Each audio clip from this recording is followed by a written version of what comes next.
Welcome to the Republic of Philosophy, and I hope you all had a very good 2021. I had a few weeks off with Christmas, was very busy around here.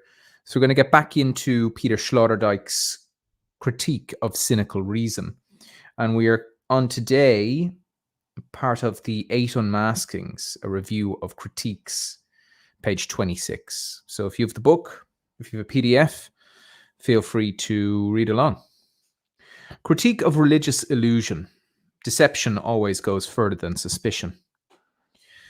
In a strategically clever move, Enlightenment's critique of the religious phenomena concentrates on God's attributes. Only secondarily does it tackle the sticky question of existence. Whether God exists is not the basic problem. What is essential is what people mean when they maintain that he exists and that his will is thus and thus. Initially, then, it is important to find out what they pretend to know of God besides his existence. Religious traditions provide the material for this. Because God is not empirically observable, the assignment of divine attributes to human existence plays the decisive role in the critiques. Religious doctrine can, under no circumstances, evade this point, except by opting for a radical cult theology or more consistently for the mystical thesis of an unnameable God. This logically consistent consequence for a philosophy of religion would offer adequate protection against Enlightenment's detective-like inquiries into human fantasies about God that shine through in the attributes. However, with mystical renunciation, religion cannot become a social institution. It lives from the fact that it presents established narratives, myths, and standardized attributes, names, and images, as well as stereotyped ways of behaving toward the holy rituals in reliably recurring forms. One thus has only to examine these presentations more closely to track down the secret of their fabrication. The Bible provides the critique of religion with the decisive reference, Genesis 1:27, and God created man according to his image. In the image of God created he him. Without doubt, this image relation can also be interpreted the other way around. From then on, it is no mystery where the images come from. Humans and their experiences are the material from which the official dreams about God are made. The religious eye projects earthly images into heaven. One of these primary projections, how could it be otherwise, comes from the realm of images related to family and procreation. In polytheistic religions, one finds intricate, often downright frivolous family sagas and affairs involving the procreation of deities, which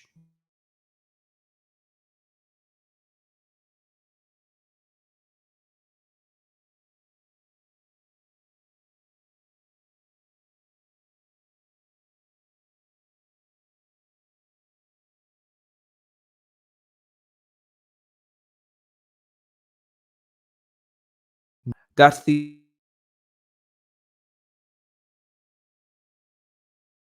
Satire has recognized this challenge. The doctrine is intended to avoid the idea that a sexually constituted bond exists between father and son. The Christian God may well procreate, but he does not copulate. For this reason, the Creed says, with true subtlety, gentum non factum.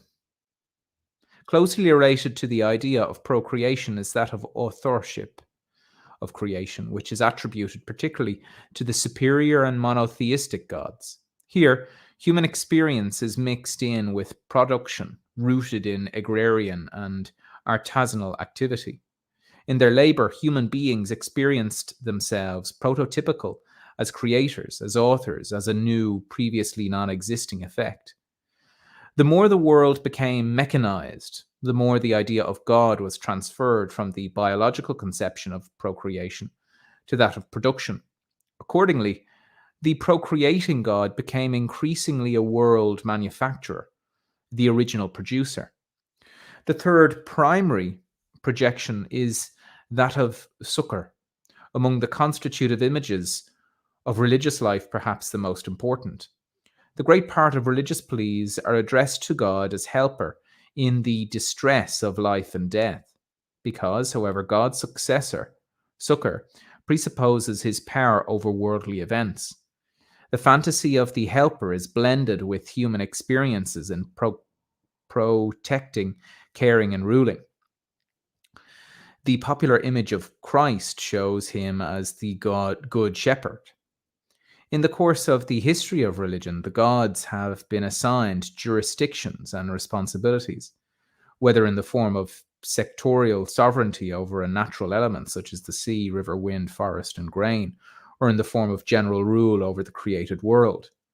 Political experiences obviously permeate these projections. The power of God is analogous to the functions of chiefs and kings.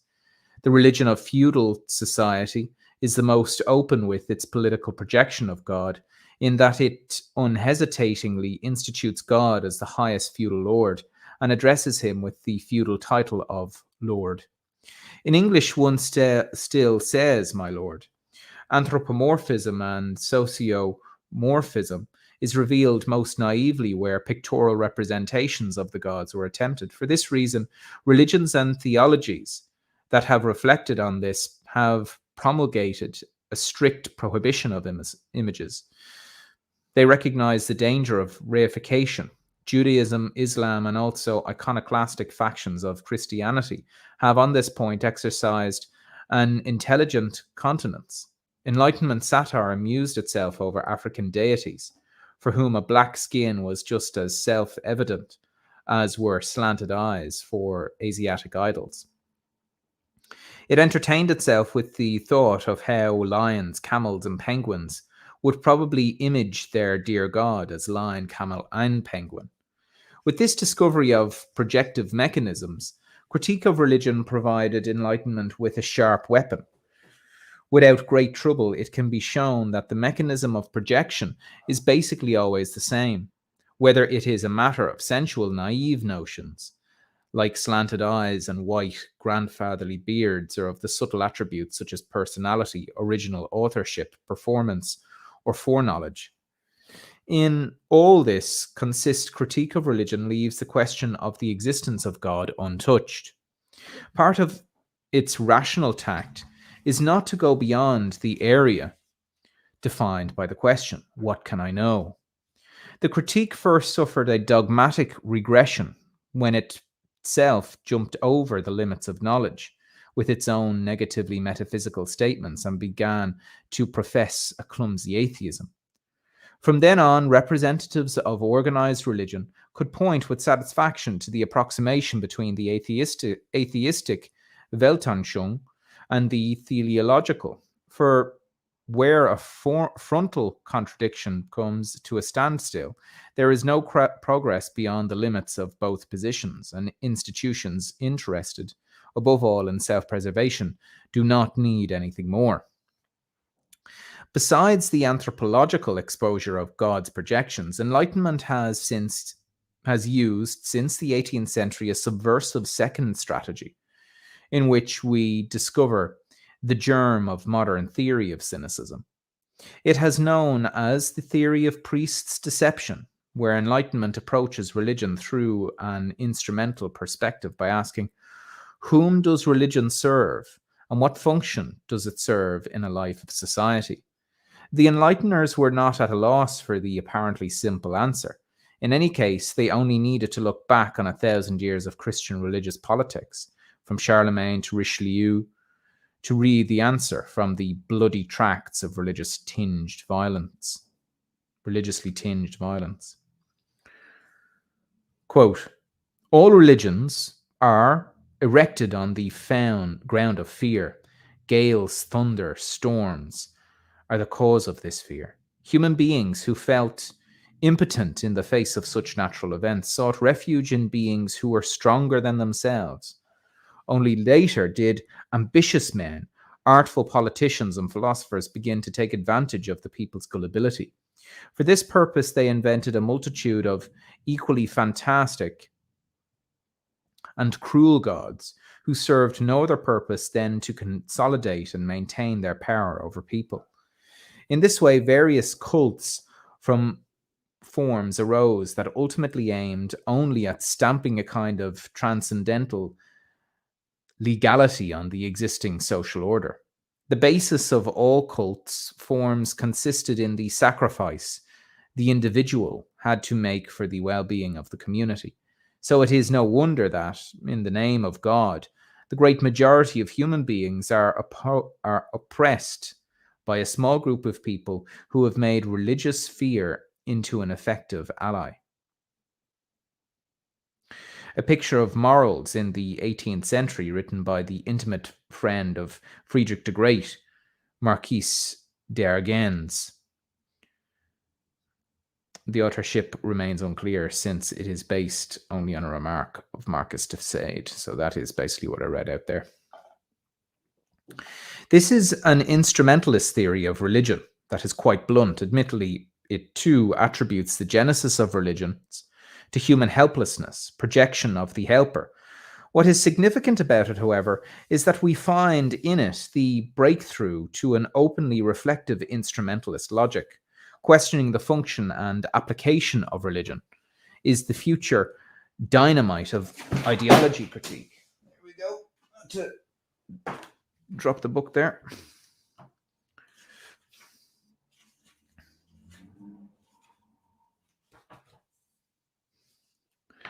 Now, then we're back to where we were.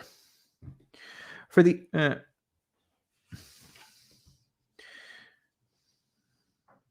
this is an instrumentalist theory of religion that is quite blunt. Admittedly, it too attributes the genesis of religions to human helplessness, projection of the helper.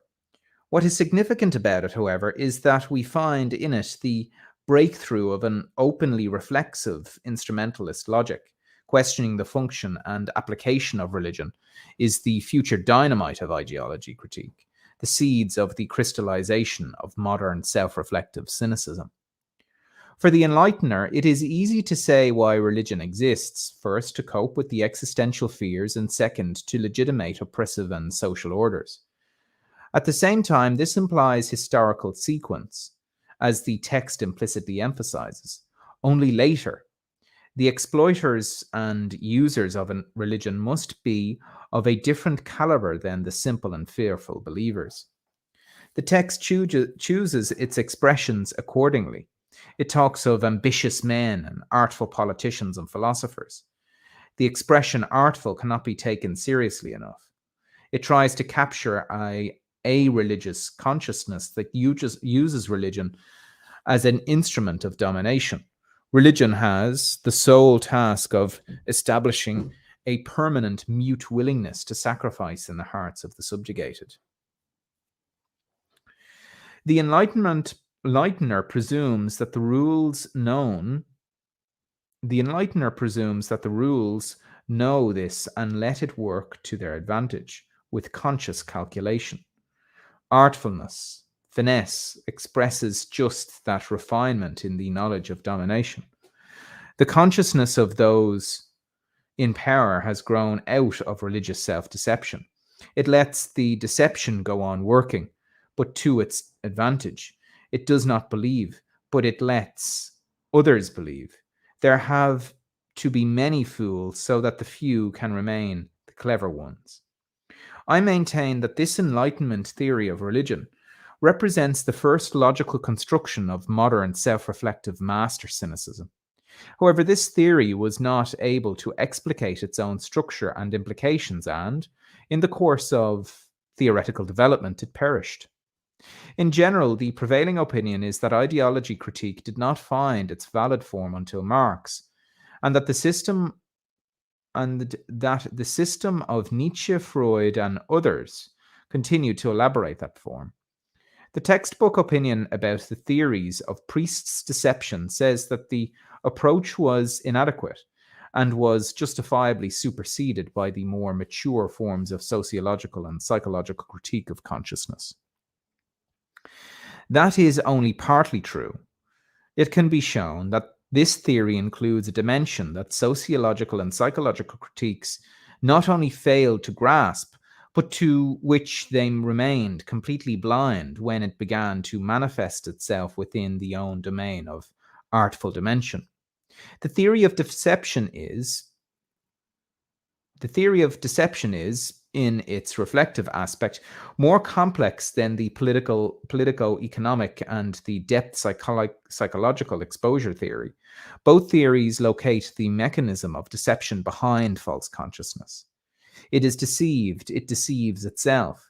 The deception theory, by contrast, assumes that one can view the mechanism of error along two axes. It is possible that one can suffer a delusion and also, undeluded, use it against others. This is precisely what the thinkers of the Rococo and the Enlightenment had in mind, of whom, by the way, not a few had occupied themselves with ancient cynicism. Diderot, Christoph Weinland, they call this structure, for lack of a more developed terminology, artfulness, raffinesse, which is allied with ambition. Both are qualities that were common in descriptions of human nature in the courtly and urban spheres of that time. In fact, this deception theory entails a great logical discovery, a breakthrough in ideology critique to the concept of self-reflexive ideology. All other ideology critique possesses a striking tendency to patronize the false consciousness of others and to regard it as a kind of blindness. The deception theory, by contrast, develops a level of critique that coincides that the opponent is at least equally intelligent. It views the opposing consciousness as a serious rival instead of commenting on it condescendingly. Thus, since the late 18th century, philosophy holds in its hands the beginning of the thread of a multidimensional ideology critique. To portray the opponent as an alert, reflecting deceiver, as an artful politician, is both naive and cunning. In this way, one gets the construction of an artful consciousness by an even more artful consciousness. The enlightener outdoes the deceiver by rethinking and unmasking, entlarven, the latter's maneuvers. If the deceiving priest or ruler has an artful mind, that is, if he is a modern ruler cynic, then, in relation to him, the enlightener is a meta-cynic, an ironist, a satirist. The entertainer can masterfully reconstruct the machinations of the deception in the opponent's minds and explode them with laughter. You don't want to take us for suckers, do you? This is scarcely possible unless there is certain reflexive tight spot, unless it is a certain reflective tight spot in which the consciousness are a good match for each other. In this climate, enlightenment leads to a training in mistrust that serves to outdo deception through suspicion. The artful contest of deception with suspicion can also be demonstrated in the passage quoted earlier. Its special irony becomes recognizable only when one knows who is speaking. The speaker is an enlightened priest, one of those modern and skillful abbots of the 18th century who embellished the armatory novels of the time with their erotic adventures and rational small talk. As an expert in false consciousness by profession, so to speak, he blabs indiscreetly. The scene is set up as if this cleric, in his critique of the clergy, forgets that he is also speaking of himself. The probably aristocratic author speaks all the more through him. He remains blind to his own cynicism. He has joined sides with reason, primarily because reason does not raise any objections to sexual desires. The setting of the spicy statements criticizing religion is the love nest he has just shared with the enamoring Madame C, And all of us, the narrator Therese, the recipient of her confidential sketches, the intimate public, stand behind the bed curtains and see and hear the whispering of enlightenment. All of this is enough to make you lose your mind, of course, as Heinrich Mann said in his Henri Quatre, to the great advantage of the remaining senses. The point of the abbot's reflection is to clear away the religious hindrances to lust. The charming lady has just teased him. Very well, my dear. What about religion? It forbids us the joys of lust decisively, except in the case of marriage. One part of the abbot's reply is given in the preceding quotation. For his own sensuousness, he makes use of the exposure of religious prohibitions. However, with the reservation of strict discretion, here in the super artful argument of the Enlightenment, his own naivety emerges. The monologue turns into the following dialogue. You see, my dear, there you have my sermon on the chapter of religion. It is the fruit of no less than 20 years of observation and reflection. I have always tried to separate truth from lie, as prescribed by reason. We should conclude from this, I believe, that the pleasure that binds us to each other so tenderly, my friend, is pure and innocent. Does not the discretion with which we surrender ourselves to it guarantee that it does not injure God or humanity? Of course, without his discretion, such measures could cause a dreadful scandal. Our example could, after all, confuse unsuspecting young souls and mislead them so that they would neglect their duties to society. But the lady objected justifiably. It seems to me, if our pleasures are so innocent, as I would like to believe they are, why shouldn't we let them be known to all the world? What harm could there be in a sharing of the golden fruits of sensual pleasure with our fellow human beings? Didn't you yourself tell me repeatedly that there is no greater happiness for human beings than to make others happy? Indeed, I said, my dear, the abbot admitted. But that doesn't mean that we are allowed to disclose such secrets to the rabble. Don't you realize that the minds of these people are vulgar enough to misuse what seems so sacred to us? You cannot compare those to those who are able to think rationally. In 10,000 people, there will scarcely be 20 who can think logically. That is the reason we must be careful with our experiences. Hegemonic powers, once they have been induced to start talking, cannot stop themselves from letting out all their trade secrets.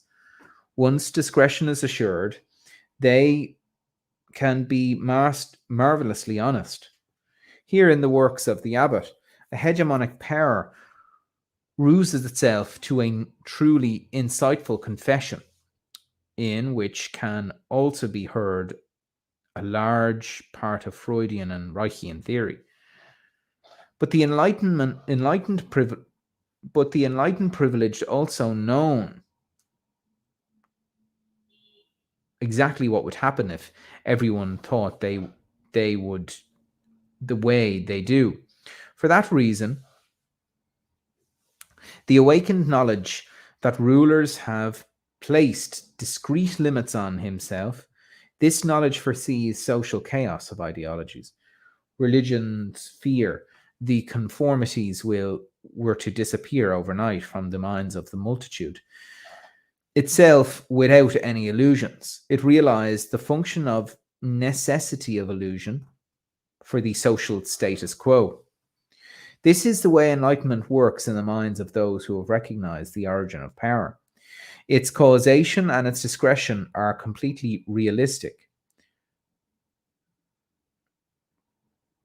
Their golden fruits of sensual pleasure, there is in Enlightenment a breaking soberness in which it understands that the golden fruits of sensual pleasure thrive only in the habits, only in the status quo that puts the part to such secrets of weary power that Talleyrand referred when he was commended that only those who lived before a revolution really got to taste the sweetness of life. Perhaps it is significant that in the lustful and inquiry lady who artlessly claims the West's fruit, claims the sweet fruits of sensual pleasure for all, and who recalls the happiness of sharing, whereas the realistic abbot insists on secrecy and discretions, as Longans, the rabble, are not mature enough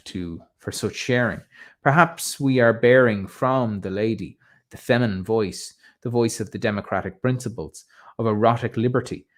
Madame Saint Guénon in politics, she simply does not understand that desire is sensual pleasure in the world, nor does she understand why something that is so abundant has to be searched out in such a roundabout ways. At the beginning of Wintermärchen,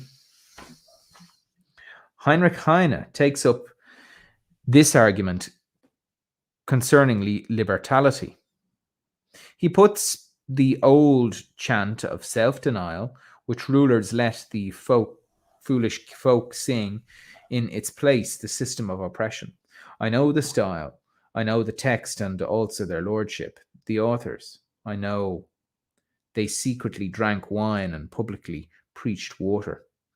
Here the motifs are collected together: textual critique, ad hominem argument, the artful outgoing of artfulness. Beyond this, there is the spirit turned from the elitist program of master cynicism to the popular chanson.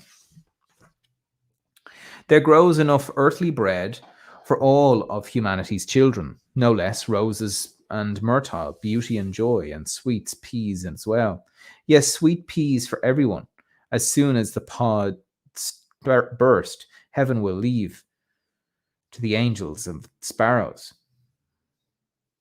In Heine's poetic universalism, the adequate answer of classical Enlightenment and Christianity appears.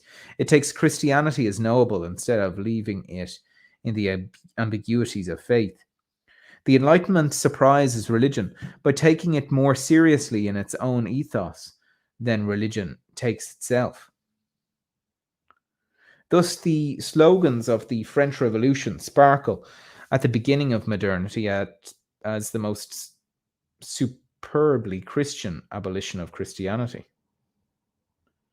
It is the unsurpassable rationality and human character of the great religions that allows them to flower again and again from their rejuvenable kernels. Realizing this, all forms of critique aimed at abolition sees that they have to handle religious phenomena carefully. Depth psychologies have made it clear that illusions are at work, not only in religious wish imagery, but also in the denial of religion. Religion could be counted among those illusions that have a future on the side of enlightenment, because no merely negative critique and no disillusion can ever do them. Complete justice, perhaps. Religion is really an incurable. Aimed at ambition must become exhausted from the external reoccurrence of what has been abolished.